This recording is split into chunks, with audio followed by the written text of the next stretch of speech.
성도에게 하십시다. 할렐루야. 여러분 반갑습니다. 잘 오셨습니다. 우리 앞뒤 좌우로 서로 인사하시면서 우리 성도에게 하겠습니다. 잘 오셨습니다. 반갑습니다. 오늘 또 새로운 얼굴도 많고 너무 감사하고 너무 감사하네요. 네. 이것은 우리 또 전 세계 우리 같이 하나님의 백성들, 특별히 고통받는 자들과 함께 있는 예배의 자리에 오신 여러분을 환영합니다. 하나님 말씀 보겠습니다. 사도행전 21장 1절에서 16절입니다. 사도행전 21장 1절에서 16절 말씀 보겠습니다. 사도행전 21장 1절에서 16절 한 절씩 교독하겠습니다.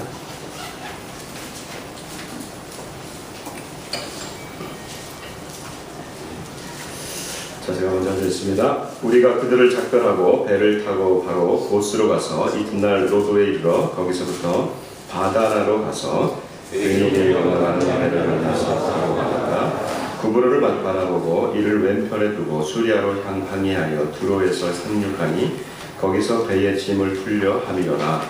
제자들은 거기서 이르러 보니 그 제자들의 중에 한 명도 바울로 예루살렘에 들어가서는 이 여러 날을 지낸 후 우리가 떠나갈새 그들이 다 그 처자와 함께 성문 밖까지 전송하거늘 우리가 바닷가에서 무릎을 꿇어 기도하고 서로 작별한 후 우리는 배에 오고 그들은 집으로 돌아가니라. 도로를 떠나 항해를 다 마치고 돌레마이에 이르러 형제들에게 안부를 묻고 그들과 함께 하루를 있다가 이튿날 떠나 아이사야에 이르러 일곱 숫자에서 그에게 딸 넷이 있으니 처녀로 예언하는 자라.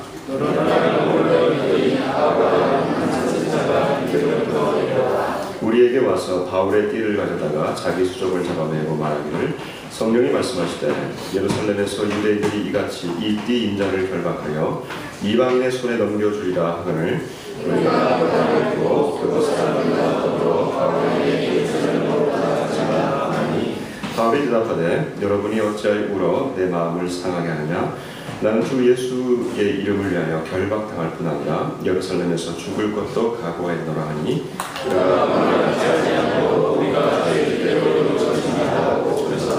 이 여러 날 후에 여장을 꾸려 예루살렘으로 올라갈새 가이사랴의 여제자가 대여하며 노래 제자 나를 보니 이는 우리가 그의 집에 머물려 하리라. 아멘. 여러분 잘 오셨습니다. 이곳에서 우리가 또 하나님의 말씀 듣겠습니다. 우리 살다 보면은 우리가 여러 삶의 선택 기로에 우리가 놓일 때가 많이 있습니다. 특별히 삶의 선택지들을 우리가 또 선택해야 되는 그런 상황인데 그럴 때마다 생각하는 것이 삶에 우리가 선택하는 문제가 객관식이면 좋겠다. 그래서 1, 2, 3, 4 중에서 하나를 택했을 때 그것이 정답이면 좋겠다. 참 좋겠죠, 그렇죠? 근데 사실 1, 2, 3, 4 중에 정답이 별로 드러나지 않습니다. 객관식이 아니에요. 우리 삶의 문제는 객관식이 아니고 거의 다 주관식이고 그래서 사실 모호합니다. 그러나 대략적인 방향은 잡혀있는 것이 우리의 삶의 문제입니다. 그럼 이런 삶의 문제를 우리가 오늘 선택할 때 삶의 기로에 있을 때 우리가 어떻게 선택할 수 있을 것인가. 오늘 이 말씀을 보면서 특별히 우리 믿는 그리스도인들이 어떤 선택을 해야 되는지 같이 오늘 말씀을 보면서 좀 살펴보겠습니다.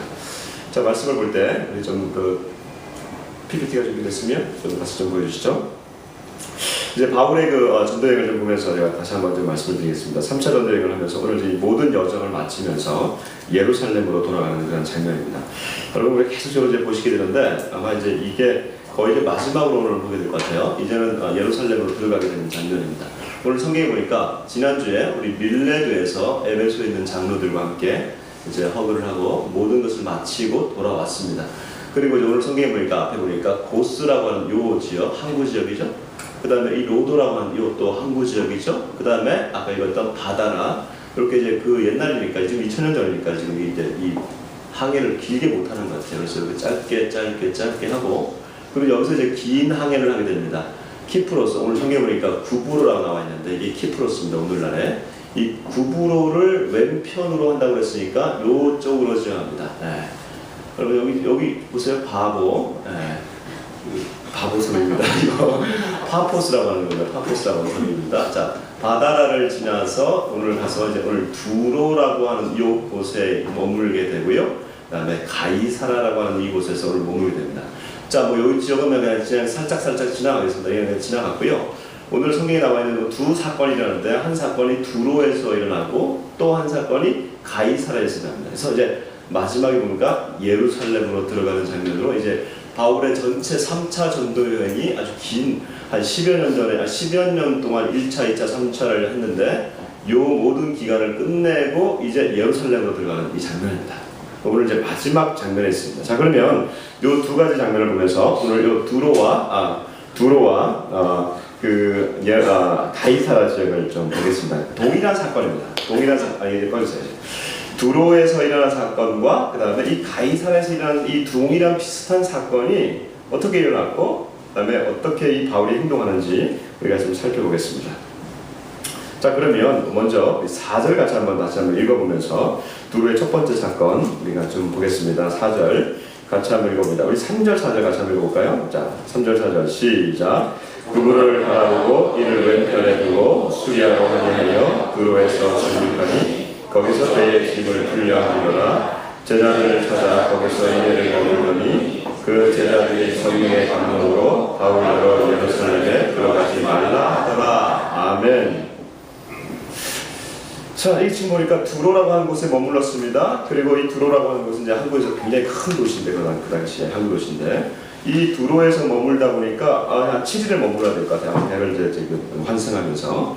그런데 이제 그곳에서 지금 제자들을 만났습니다. 어떻게 만났는지 안 나와 있어요. 그러니까 바울의 제자들을 만나서 지금 함께 지금 삶을 여정을 나누고 있습니다. 그런데 지금 이들이 하고 있는 얘기가 뭐냐 하면 다른 말 한마디로 말하는 것이 바울의 목적지인 예루살렘으로 들어가지 마십시오 이렇게 얘기하고 있어요.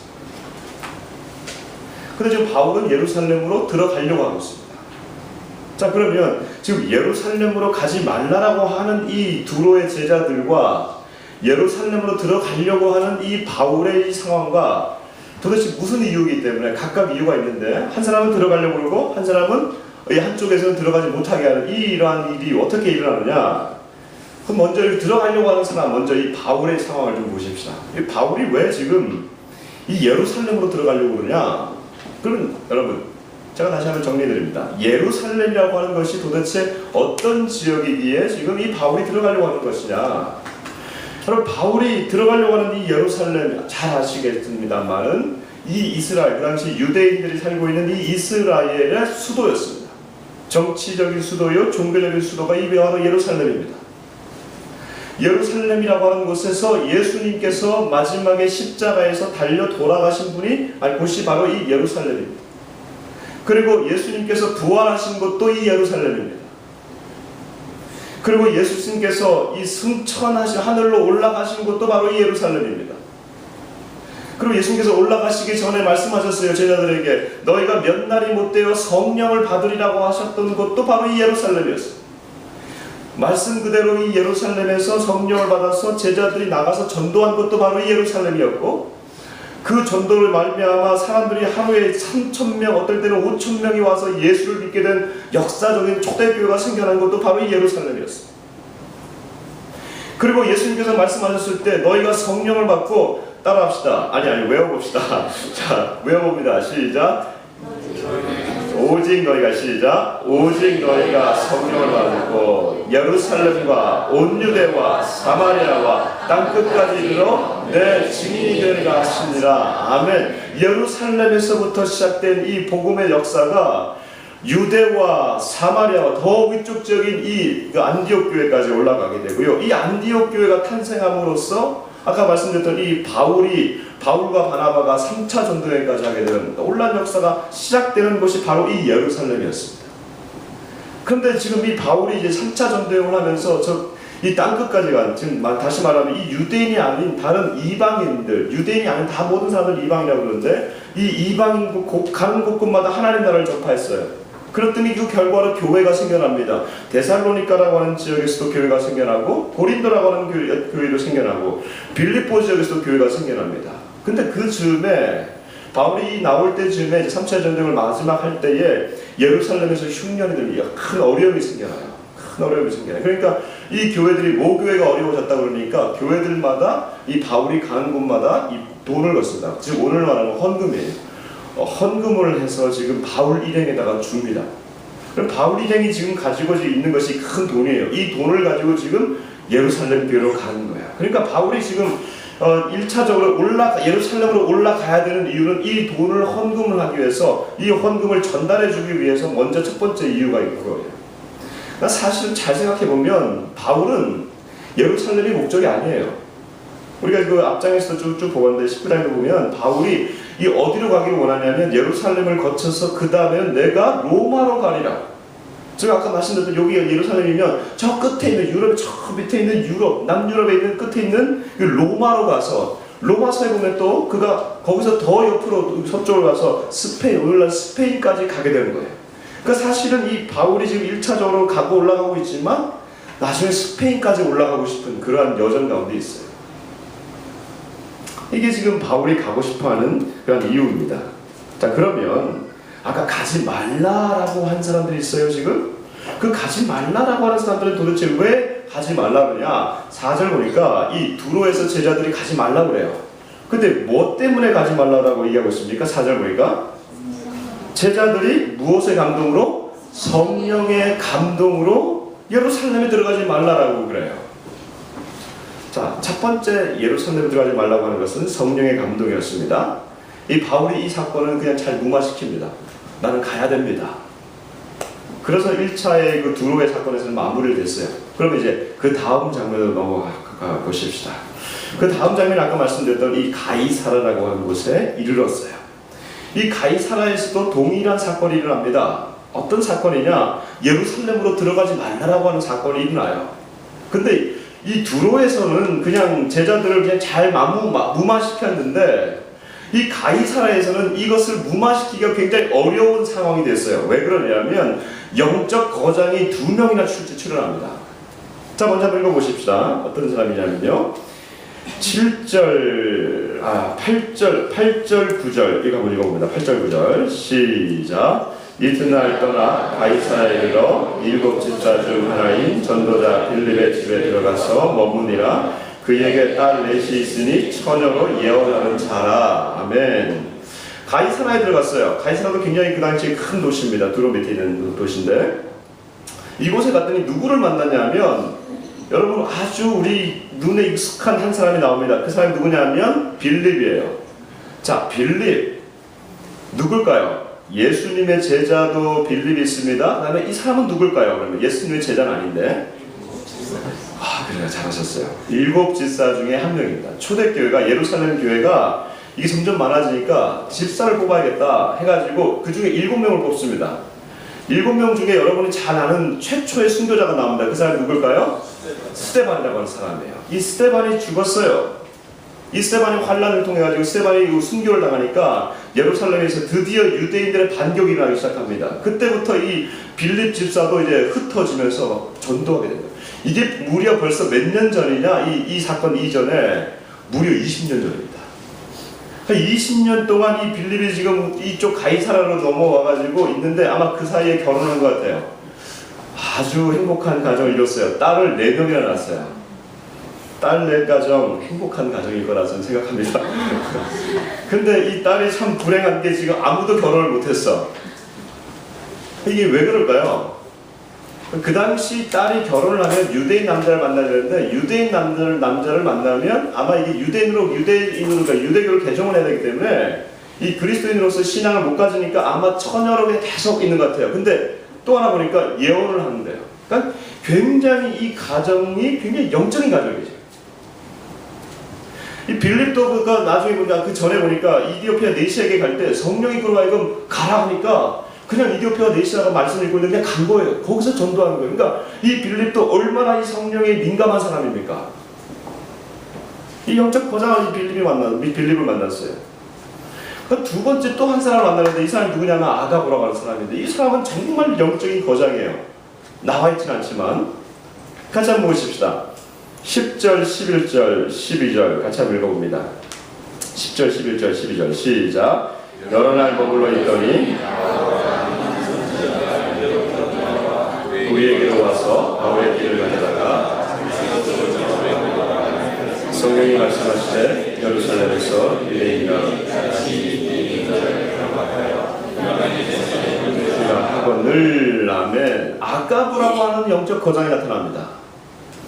이 아가브라고 하는 영적 거장이 왜 나타나서 무슨 예언을 하는데, 이 사람은 도대체 어떤 사람이냐? 성경이 또 이미 그 사도행전에 나옵니다. 바울과 인연이 있는 사람입니다. 11장을 한번 보십시다.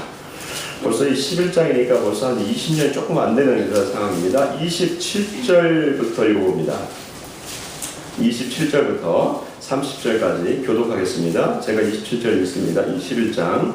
그때 선지자들이 예루살렘에서 안디옥에 이르니 그 중에 아가보라 한 사람이 일어나 성경으로 말하되 전하에 큰 흉년이 들리라 하더니 글라우디아 때에 그렇게 되니라. 제자들이 각각 그 힘대로 유대에 사는 형제들에게 부조를 보내기로 작정하고 이를 실행하여 바나바와 사울의 손으로 장로들에게 보내니라. 아멘. 이 사건을 일으킨 사람이 바로 이 해결한 사람이 아가브인데, 이 아가브가 어떤 사람이냐? 벌써 한 10수년 전에 예루살렘 지역과 그 지역 전체 지역에 있어서 큰 흉년이 들 것을 지금 예언한 사람이에요. 그리고 실제로 그 해에 흉년이 들었어요. 그때 예루살렘 교회가 어려우니까 안디옥 교회가 생겨났을 초기인데, 그때 안디옥 교회의 지도자인 바나바와 사울, 즉 바울입니다. 바울의 손으로 또 이게 헌금을 해서 이렇게 보내준 사람이에요. 그러니까 그때 이 아가브를 만난 거예요. 그러니까 이 아가브를 지금 이 바울이 한 10여 년 지나고 난 다음에 다시 이 가이사랴에서 만나고 있어요. 근데 가이사랴에서 지금 만나서 이 바울에게 무슨 행동을 하느냐? 바울이 그 당시 유대인들 옷을 이렇게 헐렁하게 입잖아요. 그렇죠? 이렇게 하얗게 입잖아요. 그 다음에 거기다가 띠를 하나 두르잖아요. 그 띠를 가져오라고 그러는 거예요. 바울의 띠를 가져오라고 하면서 아가브가 무슨 예언을 하는지 보십시오. 자기의 손 묶습니다. 그리고 발을 묶습니다. 그러고 난 다음에 이렇게 예언합니다. 이 띠의 인자가 예루살렘으로 올라가면 예루살렘에서 이렇게 묶일 것이다 라고 예언을 합니다. 자, 여러분이 이 정도 상황이면 여러분은 어떻게 하겠어요? 예루살렘으로 지금 올라가려고 하는 이 바울인데, 영적 거장 지금 빌립도 있습니다. 빌립이 뭐 여기서 간양한 것 같지 않지만 아마 이 빌립의 집에서 일어나고 있는 일이기 때문에 영적 거장 빌립을 만났습니다. 아가보가 있습니다. 엄청난 권위자입니다. 더 나아가서 이 아가보는 지금 너무나도 구체적인 행동을 보여주면서 가지 말라라고 하는 것은 아니지만 지금 얘기하고 있어요. 그 다음에 그 옆에 보니까 이 말을 들은 사람들이 어떤 사람들이냐? 12절 같이 한번 읽어봅니다. 21장 넘어옵니다. 21장 12절 같이 한번 읽어봅니다. 시작. 우리가 그 말을 듣고 그곳 사람들과 더불어 바울에게 예루살렘으로 올라가지 말라 권하니. 여기서 보니까 우리가, 즉 여기서 이 사람들은 아가보도 아니고, 갑자기 아가보가 아니고 빌립도 아니에요. 여기서 우리라고 하는 것은 바울의 일행들입니다. 그러니까 바울의 최측근인 누가도 포함된 우리가 올라가지 말라고. 선생님 올라가면 안 되겠습니다. 이렇게까지 얘기하는데 올라가면 안 되겠습니다. 13절에 보니까 바울이 이런 얘기를 한 걸 볼 때 우리가 추측할 수 있어요. 너희가 왜 울어서 내 마음을 상하게 하느냐? 그러니까 지금 막 제자들이 선생님 가면 안 돼요 하면서 막 울고 있는 것 같아요 지금. 야,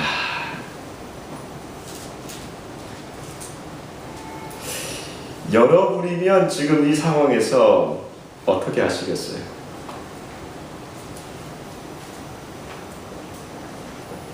울면서 말리면서 이 상황을 뚫어내는 것은 지금 너무나 어려워요. 내 측근들마저도 올라가지 말라고 하는데 지금 올라가요.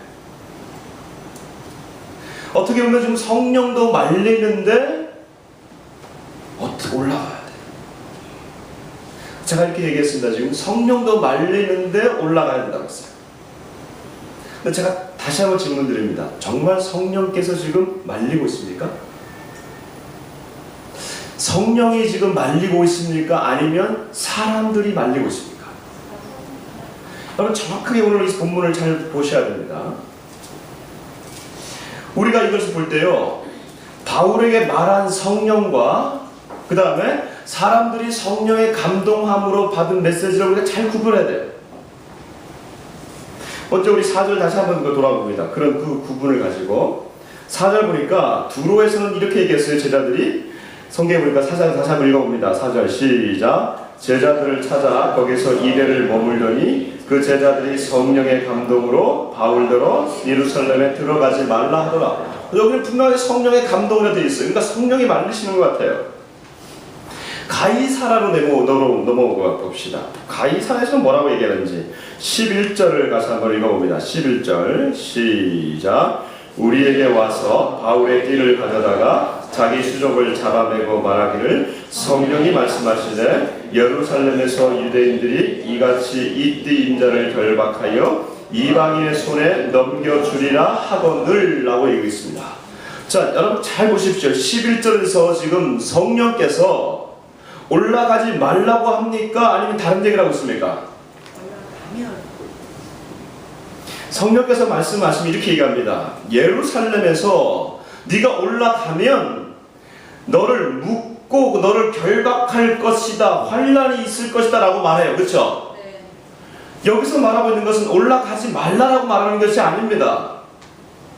네가 올라가면 이러한 일이 있을 거다라고 말하는 것이고, 올라가지 말라고 하는 것은 성령입니까? 아니면 사람들입니까? 이 12절 보면 우리가 그 말을 듣고 올라가지 못하게 하고 있습니다. 즉 이것은 사람들이에요. 여러분 잘 보십시오. 성령이 올라가지 말라라고 말하는 것이 아닙니다. 그러니까 4절도요. 그러면 그 눈을 가지고 4절을 우리가 다시 한번 볼 수 있어요. 성령의 감동으로 예루살렘에 들어가지 말라라고 말하는 것은요, 성령께서 이렇게 얘기하셨을 거예요. 예루살렘에 올라가면 네가 환난을 받을 것이다. 여기서 추측해서 사람들이 올라가면 안 되겠구나 라고 얘기하는 거예요. 그러니까 4절에 아마 그것이 빠져 있을 것 같아요. 왜 그렇게 생각하느냐? 이미 바울에게 성령께서 말씀해 놓으신 게 있어요. 그게 무엇이냐면 20장 돌아가 보십시다. 20장 23절 22절 23절 같이 한번 읽어봅니다. 한 장 넘어가서 20장 22절 23절 다시 한번 읽어봅니다. 시작. 보라, 이제 나는 성령에 매여 예루살렘으로 가는데 거기서 무슨 일을 당하는지 알지 못하노라. 오직 성령이 각 성에서 내게 증언하여 결박과 환난이 나를 기다린다 하시나. 보십시오. 성령께서 이미 말씀하셨습니다. 뭐라고 말씀하셨어요? 네가 예루살렘으로 올라가면 환난과 핍박이 너를 기다리고 있을 것이다 라고 말씀하셨어요. 성령께서 이 바울에게 네가 올라가지 말라고 말씀하신 게 아니라고 하는 사실. 그러면 바울에게는 이러한 얘기를 하셨으면 제자들에게는 올라가지 말라라고 바울을 꼬드겨라라고 말했을까요? 그러면 바울에게는 이렇게 말씀하시는 성령님, 그리고 제자들에게 가지 말라라고 말씀하시는 성령님, 우리가 믿고 있는 성령님이라면 우리가 어떤 성령을 믿어야 되는 것입니까? 지금 바울에게 말씀하신 성령님이 맞는 거예요. 즉 예루살렘으로 올라가면 환난과 핍박이 기다리고 있다라고 하는 것은 맞는 거예요. 그럼 이 정도 되면요, 저와 여러분의 문제는 뭐냐면, 아니 이 바울도 그랬어요. 지금 옆에 주변은 지금 제자들이 성령을 받아서 말하고 있어요. 올라가지 말라. 그리고 자기는 성령을 받아가지고 올라가야 돼요.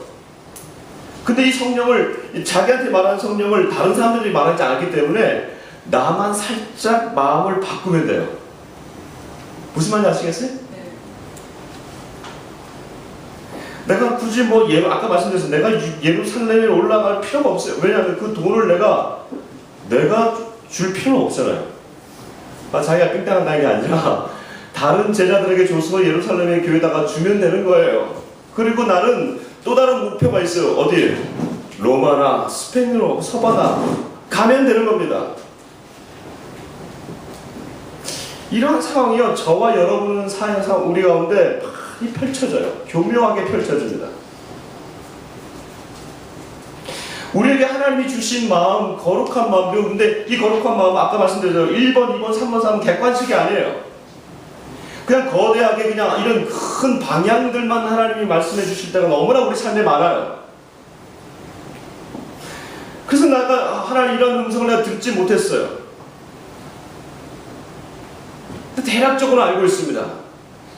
그래서 그 길을 내가 가야 되는 것을 알고 있어요. 근데 주변에서 특별히 그 믿음의 우리 친구들과 믿음의 사람들이 그 길은 아니다라고 얘기할 때 우리는 우리 마음을 바꿉니다. 아무도 모르게 내 마음을 살짝 바꿔요. 왜? 이건 하나님도 뭐 잘 모르시겠고 나도 모르고 친구들 따라가면 되겠지. 왠지 그때마다 사람들한테 이 소리에 이 귀가 열려요. 정말 헷갈리시죠? 우리 삶에 있어서 너무나 많이 헷갈려요. 근데 여러분, 이렇게 주저주저하고 상황이 어려울 때마다 문제는 어디 있냐면요, 기준이 명확하지 않기 때문에 그렇습니다. 삶에 있어서 기준만 명확하면 이 모든 헷갈리는 상황이 명료하게 정립됩니다. 그 기준이 도대체 뭐냐? 바울을 보십시다. 아까 바울이 했던 기준을 우리가 다시 한번 돌아보면 돼요. 20장 넘어갑니다. 20장 23절과 24절을 같이 한번 읽어보겠습니다. 바울이 그가 성령님의 음성에 반응했던 그 기준을 보십시다. 23절 24절 시작. 오직 성령이 각 성에서 내게 증언하여 결박과 환난이 나를 기다린다 하시나 내가 달려갈 길과 주 예수께 받은 사명 곧 하나님의 은혜의 복음을 증언하는 일을 마치려 하면은 나의 생명조차 조금도 귀한 것으로 여기지 아니하노라. 아멘. 사람들이 울면서 가지 말라라고 하니까 그 고백이 흔들리는 거예요. 누가 알아줘?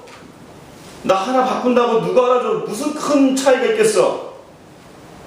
그럴 때 기준이 자기 자신에게 있다고 하는 거예요. 그 기준은 어떤 기준이냐? 내 기준이고 남이 얘기해 주는 것이 아니라 내 기준인데, 내가 세우는 기준은 어떤 기준이어야 되냐면요, 죽음의 길을 선택하기로 결정하면 모든 것이 명료해집니다. 내가 죽기로 작정하면 모든 것은 명료해져요. 내가 살기로 결정하고 내 욕심으로 내 기준을 세우면요, 그때부터 일이 꼬입니다. 예루살렘으로 올라가는 그 길이 나에게는 죽음의 길이지만 그 죽음의 길을 내가 가기로 직감하고 내가 그것을 결정하고 받아들이니까 다른 사람들의 모든 소리가 순식간에 그치게 되는 거예요. 왜? 그 결정은 제자들이 하는 게 아니에요. 아가보가 결정하는 게 아니에요. 그 결정은 성령님께서 이미 미약하지만 보여주셨고 그 결정을 이 바울은 그대로 순종하는 거예요. 한번 보십시다.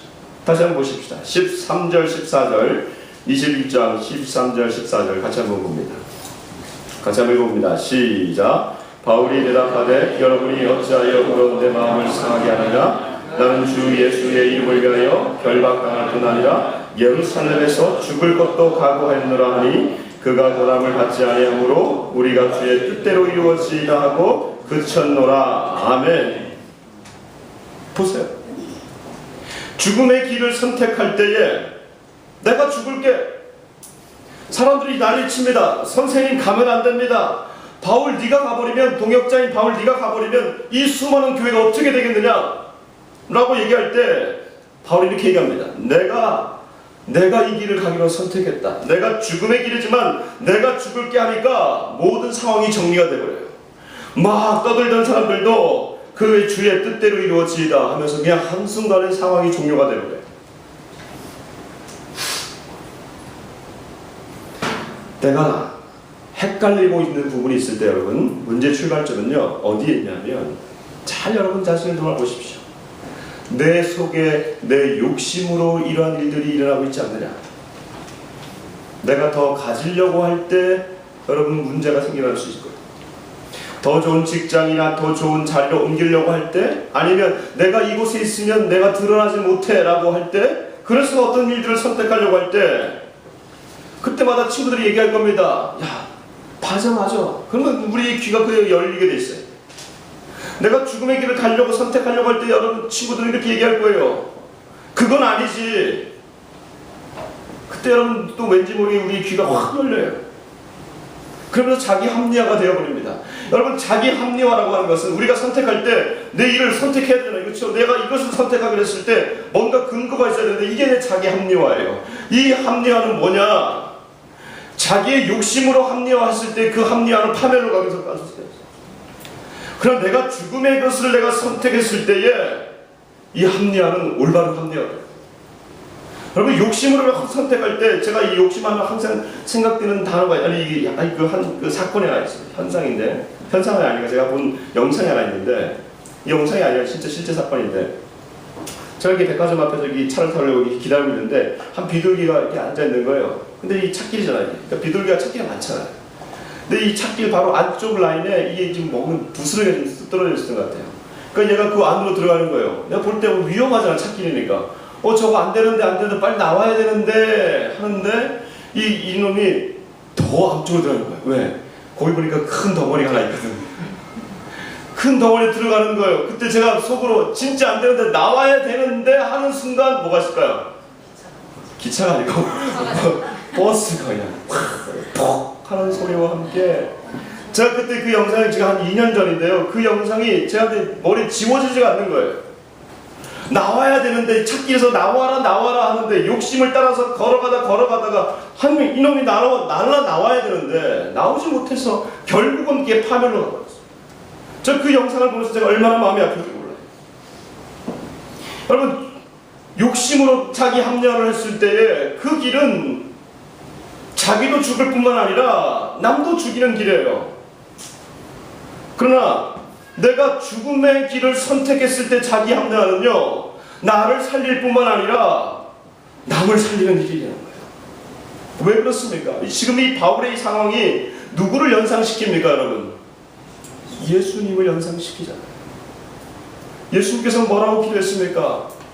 아버지여, 할 수만 있거든 이 잔을 내게서 옮기시옵소서. 마치 지금 이 바울의 마음이 상한 것처럼, 너희가 울어 내 마음을 상하게 한다 할 때 이 상한다는 것은요, 마음이요, breaking heart, 이 마음을 그냥 두들겨 부쉈다는 얘기예요.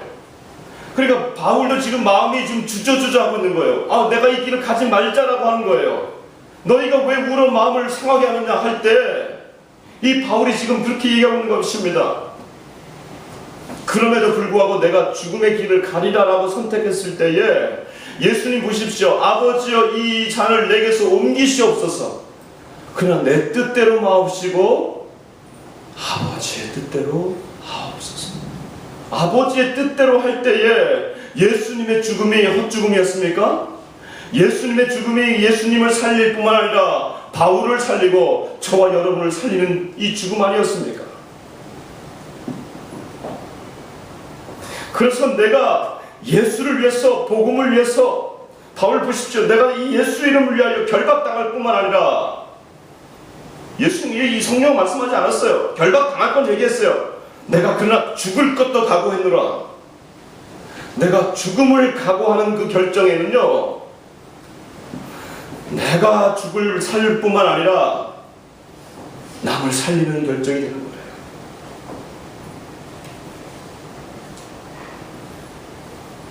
제가 오늘 초에 개척을 했잖아요. 우리 생명나래가 시작했잖아요.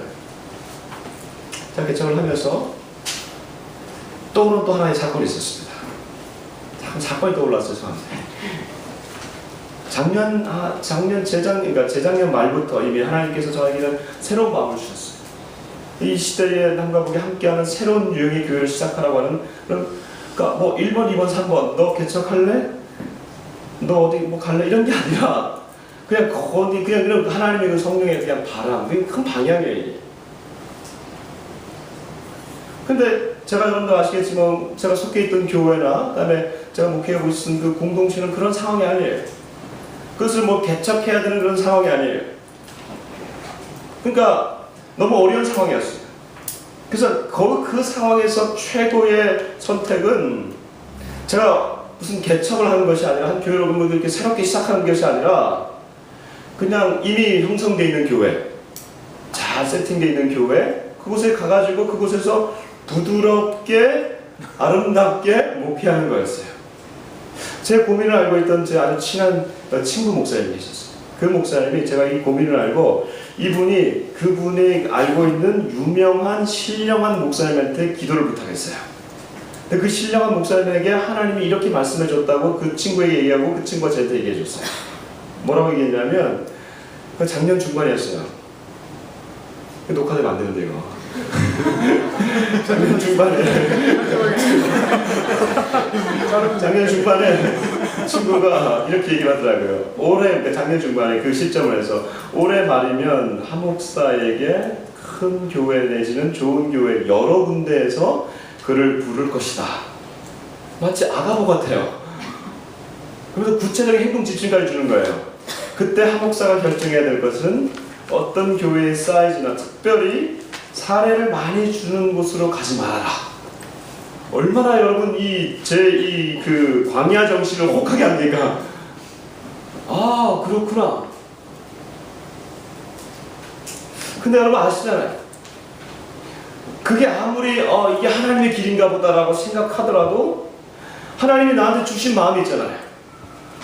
그 하나님 저한테 주신 그 마음들을 가져가면서 아무리 선택하고 아무리 힘들어도 하나님이 주신 마음은 이 새로운 형태의 교회를 시작하는 거였어요.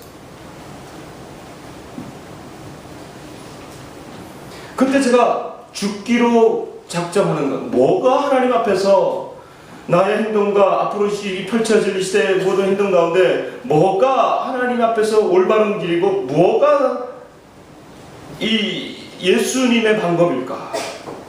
이걸 결정할 때 저는 이것이 더 한 새로운 형태의 교회를 어렵지만 시작하는 것, 이것이 더 중요하다 생각했어요. 작년 연말에 온다는 연락은 지금까지 오지 않습니다. 아무도 저를 부르지 않습니다. 이 말은 무슨 말이냐면 하나님의 길을 선택하니까 그 길이 맞는 거예요. 죽음의 길을 선택하려고 할 때 이 바울의 길이 맞는 거예요. 예루살렘을 그가 올라가지 않았으면 그가 로마로 갈 수 있었을 것입니다. 그리고 그 스페인까지 갈 수 있었을지 몰라요. 그러나 그가 로마 군인의 호의를 받으면서 가이사 앞에 서는 것까지는 그가 할 수 없었을 거예요. 로마로 들어가는 그 길은 그가 결정하지 못했을 거예요. 근데 죽음의 길을 선택할 때 하나님은 당신의 방법으로 바울과 이 세계 선교를 이루어 주신 겁니다.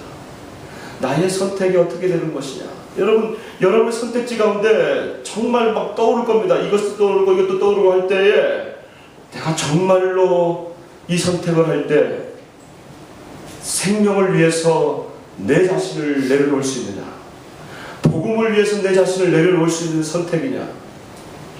여러분 구체적으로 여러분들과 함께 나누고 10가지를 나누고 싶습니다. 이건 제 말이 아니라 십자가의 길을 선택하는 데 있어서 거창고등학교 10계명을 여러분 들어보셨을 거예요. 한국에 그 거창이라고 하는 경상도 남도에 있는 거창이라고 하는 곳에 거창고등학교가 있는데 이 거창고등학교가 10가지 10계명을 이 고등학생들에게 가르친다고 해요. 들어보시는 분들도 있겠지만 저는 이걸 보면서 정말 우리의 선택에 있어서 이런 선택을 계속적으로 한다면 십자가의 길을 선택하는 데 있어서 굉장히 도움이 되겠구나. 그래서 오늘 이 설교를 마무리하면서 여러분과 이 10가지를 나누고 싶습니다. 들었던 분들도 잘 들어보십시오. 첫 번째 1계명, 월급이 적은 쪽을 선택해라. 2계명, 내가 원하는 것이 아니라 나를 필요로 하는 것을 택하라. 야, 좋습니다. 3계명, 승진의 기회가 거의 없는 것을 택하라. 4계명, 모든 것이 갖추어진 것을 피하고 처음부터 시작해야 하는 황무지를 택하라. 5계명, 앞을 다투어 모여드는 곳은 절대 가지 마라. 아무도 가지 않는 곳으로 가라. 6계명, 장래성이 전혀 없다고 생각되는 곳으로 가라. 7계명, 사회적 존경 같은 건 바라볼 수 없는 곳으로 가라. 8계명, 한가운데가 아니라 가장자리로 가라. 9계명, 특별히 결혼하신 분들 잘 들으세요. 부모나 아내나 약혼자가 결사반대하는 곳이면 틀림없다. 의심치 말고 가라. 결혼하시려고 하는 분들도 잘 들으십시오. 10계명, 이 10계명 오늘 설교의 주제로 여러분들과 삼고 싶습니다. 왕관이 아니라 단두대가 기다리고 있는 곳으로 가라. 왕관이 아니라 단두대가 기다리고 있는 곳으로 가라. 단두대가 어떤 곳입니까? 내 목을 자르는 곳입니다. 거창고등학교의 학생들이 다 죽었습니까? 이래서? 그때 다 죽었어요? 그렇지 않아요. 오늘날 우리 한국 사회에 거창고등학교 학생들, 졸업생들이 중요한 일들을 감당해내고 있습니다. 이 정신을 가지니까 썩어가는 사회에서 소금과 빛의 역할을 감당해낼 수 있는 거예요. 죽음의 길을 선택할 때, 그리고 그것이 복음을 위해서 선택할 때 이 길이 과연 십자가의 길인가? 그러면 내가 선택하겠다고 할 때에 그 선택을 하면 모든 것이 드러나요. 생명나는 교회 오신 여러분, 이 시대에 많은 교회들이 있어요. 좋은 건물들도 많습니다. 시스템 잘 갖춰져 있는 곳도 많아요. 근데 이 길을 선택하신 여러분 아마 제가 볼 때 왕관은 없을 것 같아요. 단두대를 우리가 선택하는지도 모르겠어요. 아직은 선택할지 안 할지도 모르겠지만 그러나 주께서 우리를 살려줄 줄 믿습니다. 한 주간 삶 가운데, 나의 인생 가운데 선택지가 일어날 때에 그때 우리가 무엇을 선택해야겠습니까? 과연 이 길이 십자가의 길이냐? 내가 이 길을 가야만 한다면 내가 이 길을 가리라. 귀한 결심들이 일어나기를 주님으로 축복합니다. 이렇게 우리 옆 사람들에게 이렇게 인사하십시다. 주의 길을 선택하십시다.